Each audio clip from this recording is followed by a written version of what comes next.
지난번 1차 이제 집행 시도했던 것과 유사한 패턴이 반복될 걸로 보고요. 지금 공수처장은 특공들을 투입해가지고 한 명씩 경호처 직원들을 끌어내겠다는 얘기까지 했지만 그러면 경호처는 또 가만히 있지 않을 겁니다. 거꾸로 경호처가 경호처의 임무를 방해하는 경찰에서 또 한 명씩 체포하려고 할 겁니다. 그럼 뭡니까? 이게 서로 체포하는 상황이라는 그렇죠. 서로 거예요? 체포하면서 아마 그 자리 제자리에서 땀만 흘리면서 힘겨루게 하는 상황이 될 거예요. 경찰은 경호처 직원을 체포하고 경호처는 경찰 인력을 또 체포하고 이럴 수 있다는 겁니까? 그렇죠. 그럴 수 있는 거고요. 그리고 또 하나 경호처 인력이 이제 200명이라고 얘기했는데 공수처에서는 사실 경호처 인력이 200명인지 모릅니다. 그날 나왔던 병력 경호처 인력 200명이라는 거죠. 우리가 북한의 김정은 국방위원장의 경호 인력을 몇 명인지 모르는 것처럼 우리나라 윤석열 대통령 경호 몇 명인지 모릅니다. 대통령 경호처는 대인 방어, 대인 경호에 특화된 집단입니다. 그러니까 대통령의 안위, 대통령의 뭔가 위해를 가하려는 사람들을 막고 이런 거에 특화된 사람들이지 저렇게 뭐 요새를 구축하고 저걸 뚫으려고 하는 사람들을 막고 이런 거에 특화된 사람들이 전혀 아니에요. 그렇기 때문에 근데 대한민국에서 저렇게 뭔가 철조망을 치고 버스로 막았을 때 저런 거를 제일 잘 뚫는 사람이 어디입니까? 경찰 집단입니다. 경찰 특공대입니다. 뭐 수많은 시위대, 수많은 그런 것들 다 경험이 많다는 경험이 많고 저런 것들 거군요. 사실 경찰 특공대 마음만 먹으면 저는 금방 뚫을 수 있다고 생각을 하고요.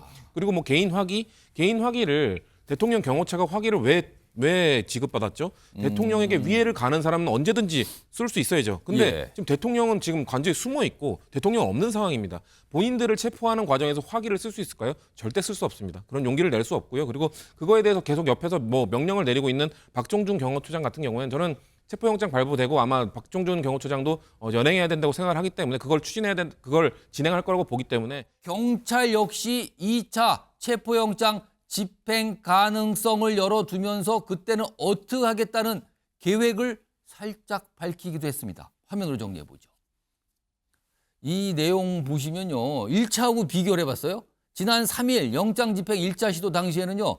공수처 수사관 등 한 30여 명 그리고 경찰 쪽이 한 50여 명 정도죠. 근데 반면에 대통령 경호처 인력이 200명 정도가 막아섰거든요.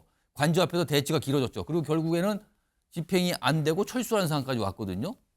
자, 그런데 경찰에서 지금 밝힌 바는 이래요. 2차 집행이 있을 경우에는 경찰 특공대 투입 검토하겠습니다. 이거 다 열어둡니다. 그리고 동시에 만약에 경호처 직원들이 저지할 때는 체포하는 것도 검토합니다. 경찰 역시 굉장히 강경한 입장을 이미 내놓은 상태예요. 그렇다면 1차 때와는 달리 굉장히 격렬한 모습이 있을 수 있다. 이렇게 좀 전망이 되는데, 자, 이준우 위원. 지금 공수처가 또 2차 집행에 대한 의지를 보였고요. 그리고 일단 청구가 다시 한번 된 상태고요. 만약에 발부된다면 들어가겠죠. 그리고 경찰은 앞서서 경찰 특공대 투입 가능성까지 열어놨습니다.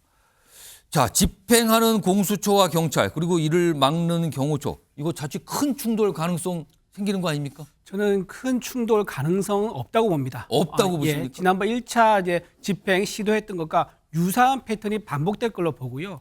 지금 공수처장은 특공들을 투입해가지고 한 명씩 경호처 직원들을 끌어내겠다는 얘기까지 했지만 그러면 경호처는 또 가만히 있지 않을 겁니다. 거꾸로 경호처가 경호처의 임무를 방해하는 경찰에서 또 한 명씩 체포하려고 할 겁니다. 그럼 뭡니까? 이게 서로 체포하는 상황이라는 그렇죠. 서로 거예요? 체포하면서 아마 그 자리 제자리에서 땀만 흘리면서 힘겨루게 하는 상황이 될 거예요. 경찰은 경호처 직원을 체포하고 경호처는 경찰 인력을 또 체포하고 이럴 수 있다는 겁니까? 그렇죠. 그럴 수 있는 거고요. 그리고 또 하나 경호처 인력이 이제 200명이라고 얘기했는데 공수처에서는 사실 경호처 인력이 200명인지 모릅니다. 그날 나왔던 경호처 인력 200명이라는 거죠. 우리가 북한의 김정은 국방위원장의 경호 인력을 몇 명인지 모르는 것처럼 우리나라 윤석열 대통령 경호를 몇 명인지 모릅니다. 1차 때 파악된 인원이 200명 정도지 실제 대통령 경호처의 인력이 얼마인지는 이거는 기밀이다. 이겁니까? 그렇죠. 기밀 사항인 거죠. 그래서 2차에 집행에 또 예고를 한다 그러면 저 병력이 아마 더 늘어날 가능성이 높다. 그런 가능성이고요. 또 하나 만약에 저기서 서로 체포하겠다고 몸싸움 하지 않습니까? 그러면 밖에 있던 각 진영의 지지 세력이 거기에 가담할 수가 있습니다. 그러다 보면 불상사가 생길 수 있기 때문에 그렇습니다. 아마도 2차 집행은 현실적으로 어렵지 않을까. 그리고 또 하나 드론을 띄운다든가 장갑차를 출동시킨다든가 이런 얘기를 하는데요. 그러면요 경호처도 무기를 쓸 수 있는 정당한 사유가 생기게 되는 겁니다. 그러면은 이거는 정말 있어서는 안 되는 그렇죠. 있어서 안 불상사 되는 아닙니까? 거죠. 예, 이거는 그렇죠. 있어서 안 되죠. 그래서 무기가 동원된다고요. 그러니까 발포하는 경우는 없겠지만 서로 움직임만 보여도 아마도 준비하는 태세에 들어갈 겁니다. 일촉즉발의 위기가 올 수 있는 거죠. 그런 위험성 때문에 양측은 서로 파탄으로는 가지 말자. 그런 이제 합의가 결국 이루어지게 될 거고 예. 따라서 2차 집행도 아마 현실적으로 어려울 거다 이런 봅니다. 그러면 이주로 위원께서는 1차 때와 마찬가지로 대치가 길게 이뤄지다가 결국은 집행이 어렵게 된다. 이렇게 전망하시는 거예요. 그렇습니다. 자, 이런 상황에서요. 오늘 이 체포영장 집행을 놓고 장기전으로 들어갈 가능성이 있다. 이렇게 또 설명하신 분이 있어요. 일단 그 목소리 들어보죠. 장기적인 체포 방법도 있긴 있어요. 여기라는 대치한 거. 상황에서 예. 2박 3일이고 3박 4일이고 이렇게 시간을 가면서 오. 계속 그 10명, 20명씩 계속 현행범 체포를 하고 아. 그 무너지게 만들고 그런 다음에 들어가는 방법들도 있거든요. 아, 한 명 한 명 끌어내는 방법 말씀하시는 거예요? 그렇죠. 그렇죠. 하루 이틀 뭐 48시간, 24시간이 지나면 예. 당연히 사람은 무너질 수밖에 없거든요. 체력적으로도. 자, 성시훈 부의장. 예. 지금 이 설명 들어보셨잖아요. 예, 예. 그러면은 2, 3일간 뭐 몇 명씩 체포하고 그러니까 오래 걸릴 거다. 장기전으로 간다. 이렇게 길게 이어질까요?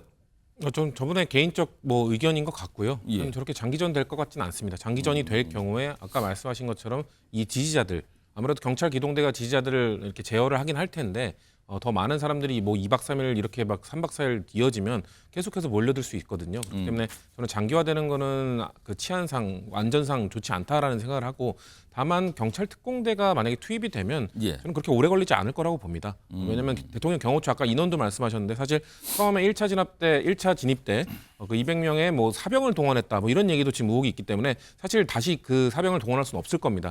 사병들 동원하는 거 불법이기 때문에 예. 그리고 지금 그때 1차 진입 때와 마찬가지로 뭐 5 경비단, 뭐 군 소속인, 예. 경찰 소속인 뭐 101, 202 경비단 다 투입 안 할 겁니다. 그렇기 때문에 경호처 직원만으로 막아야 되는 건데 생각을 해보십시오. 대통령 경호처는 대인 방어, 대인 경호에 특화된 집단입니다. 예. 그러니까 대통령의 안위, 대통령의 뭔가 위해를 가하려는 사람들을 막고 이런 거에 특화된 사람들이지 저렇게 뭐 요새를 구축하고 저걸 뚫으려고 하는 사람들을 막고 이런 거에 특화된 사람들이 전혀 아니에요. 그렇기 때문에 근데 대한민국에서 저렇게 뭔가 철조망을 치고 버스로 막았을 때 저런 거를 제일 잘 뚫는 사람이 어디입니까? 경찰 집단입니다. 경찰 특공대입니다. 뭐 수많은 시위대, 수많은 그런 것들 다 경험이 많다는 경험이 많고 저런 것들 거군요. 사실 경찰 특공대 마음만 먹으면 저는 금방 뚫을 수 있다고 생각을 하고요. 그리고 뭐 개인 화기를 대통령 경호처가 화기를 왜 지급받았죠? 대통령에게 위해를 가는 사람은 언제든지 쓸 수 있어야죠. 근데 예. 지금 대통령은 지금 관저에 숨어 있고 대통령 없는 상황입니다.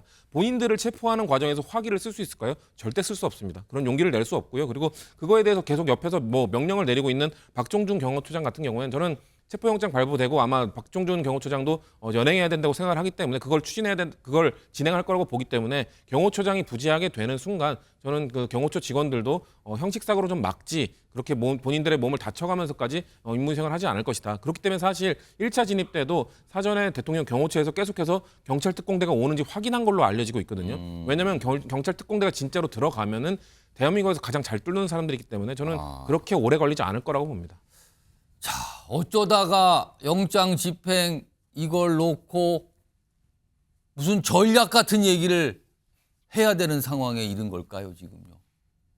지금 완강하게 저지하겠다는 입장을 계속 밝히고 있는 대통령 경호처 그리고 방금 들으셨지만 경찰도 굉장히 강경한 입장입니다. 공수 역시 준비를 철저하겠다. 이런 상황으로 지금 흘러왔습니다, 지금까지. 이런 가운데요. 1차 체포영장 집행 당시에 경호처가 막은 거죠. 저지를 했어요. 이걸 지금 경찰이 굉장히 문제 삼고 있습니다. 지금 법 집행을 하는데 왜 막느냐는 이유인 거죠. 화면으로 정리해봤습니다. 자, 국가수사본부입니다. 경찰입니다. 뭐 여러 차례 이 박종준 경호처장에 대해서 출석 요구를 했어요. 1차도 했고 2차도 했고. 근데 2차 오늘 출석하라고 했는데 불응했거든요. 그러자 오늘 오전에 3차 출석 요구를 합니다. 1차, 2차, 3차까지 출석하라. 그리고 이 앞서 지난 3일 집행 당시의 여러 가지 모습에 대해서 이거 조사해 봐야겠어요. 나오세요 한 겁니다. 세 번째 출석 요구가 있었어요. 자, 이거에 대해서 과연 어떻게 할까? 아직은 입장이 안 나왔는데 경찰 쪽에서 이런 얘기가 나옵니다. 대통령 경호처의 박종준 처장 그리고 차장도 있습니다. 만약에 이런 식으로 계속 출석 요구 불응할 때는 체포영장을 신청하는 거 검토하겠습니다. 그리고요, 경호처의 처장, 차장 밑에 부장 이하 간부 전원 입건하는 것도 검토하겠습니다. 굉장히 이 역시 강경하게 나오고 있거든요. 김성수 변호사, 경찰 입장 굉장히 강경하고 이거는 반드시 처벌하겠다 이런 의지가 느껴지네요. 지금요 보면은 이거 예. 어떻게 봐야 됩니까? 지금 이 부분이 처벌도 이제 중요한 부분이겠지만 결국에는 체포를 통해서 이 경호처장의 신병을 확보할 수 있느냐가 쟁점이 될 것입니다.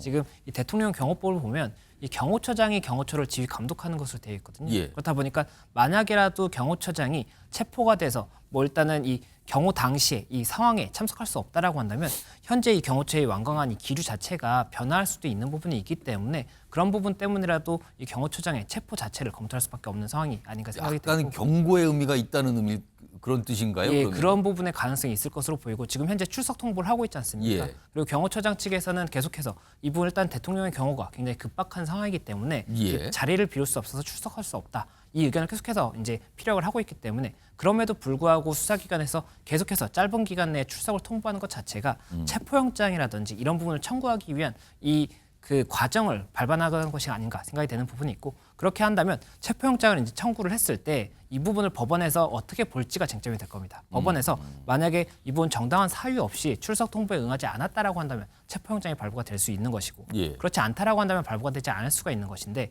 또 만약에 발부가 된다고 하더라도 그렇다면 이 경호처장에 대한 체포영장 집행도 이것도 또 집행을 예, 해야 이 되는데 부분에 대해서도 또 어느 정도의 현실적인 문제가 있을 것이냐가 그러면은 쟁점이 될수 현실적으로 있습니다. 지금 경호처장이 관저에 머물고 있는 거잖아요. 예. 거기를 지키면서 맞습니다. 그럼 또 관저로 또 체포영장 집행하러 가는 겁니다. 예, 그럼 그렇게 되면 이제 또 어떤 부분이 쟁점이 될 수가 있는 것이냐면 지금 경호처가 이 대통령에 대한 체포영장 집행에 대해서 이 부분을 이제 저지하는 그 법적인 근거 중에 하나는 대통령 경호법상에 예. 이 부분 경호를 위해서 안전구역에 대한 그 지정구역 그 부분에 대한 안전적인 조치를 한다 이런 부분인데 경호처장에 대한 체포를 이 대통령 경호법에 의해서 하기는 어려울 것이거든요.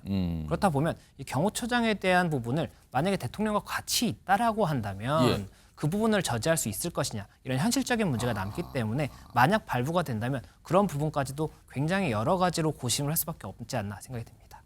요즘에 그냥 체포영장 얘기가 참 많이 나옵니다. 이준우 의원. 박종준 경호처장이 지금 세 번째 소환 요구를 받았거든요. 경찰에 나가서 조사를 받을까요? 받지 않죠. 지금 경호처법에 따르면요, 경호처장은 책임을 지고 경호 대상과 경호 구역을 사수할 의무가 있습니다. 예. 목숨을 걸고 지켜야 되는 게 경호처법에 명시되어 있죠. 그런데 법에 따라서 만약에 집행한다 그러면 경호처도 이걸 풀어줘야 될 겁니다. 풀어줘야 되는데 지금 현재 쟁점이 뭐냐면 체포영장이 불법이다. 이 쟁점이거든요. 지금 윤석열 대통령 측에서는 이 공수처가 계속 발부받아서 집행하려는 이 그렇죠. 자체가 불법이다라고 지금 얘기를 하고 그렇죠. 있거든요. 그러니까 체포영장을 신청하는 주체 공수처가 불법인 거고 또 영장이 나와 있는 형소법 110조와 111조를 제외한다. 이것도 불법이고요. 예. 이 제외한다는 이 영장은요. 전 세계적으로 우리나라 포함해서 전 세계적으로도 본인이 발부한 영장에 대해서 이건 무소불이다. 이렇게 명시하는 그런 영장은 없습니다. 그래서 이 판사가 오히려 나중에 헌재에 가거나 또는 소송 걸려서 탄핵돼서 될 수도 있습니다.